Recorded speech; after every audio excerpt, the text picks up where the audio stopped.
Светите браќа Кирил и Методиј ќе ги чествуваме заедно со соседна Бугарија. Мешовитите комисии на двете земји постигнале согласност за заедничко чествување, а информацијата во изјава за бугарските медиуми ја потврди председателот на бугарската страна од заедничката комисија Ангел Димитров.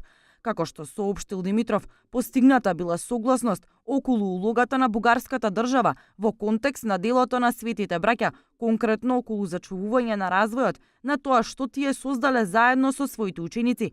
Димитров исто така посочува дека остануваат уште многу недоречености на кои треба да работат двете страни. Успехот ќе биде целосто постигнат кога на воздржан начин ќе се каже историската вистина. Има спротивности поради 70 години долгите различни интерпретации, но убеден сум дека и по најделикатните прашања комисијата ќе одговори на најдобриот начин за двете општества.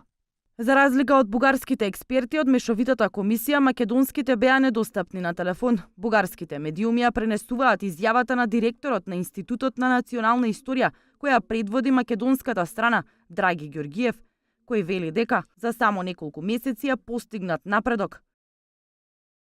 За само неколку месеци е постигнат сериозен напредок и на многу од конфликтите на двете историографи во последните 60 до 70 години кои произлегуваат главно од стереотипите.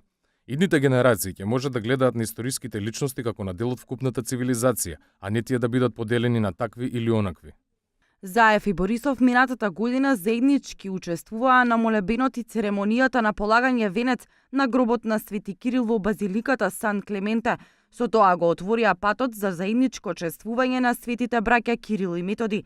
Може би и не случајно на само 3 недели од пристигнувањето на папата во Скопје, мешовитата комисија постигнува согласност за заедничко чествување на Кирил и Методи, имајќи во предвид дека гробот на Свети Кирил се наоѓа во склоп на Римокатоличката црква.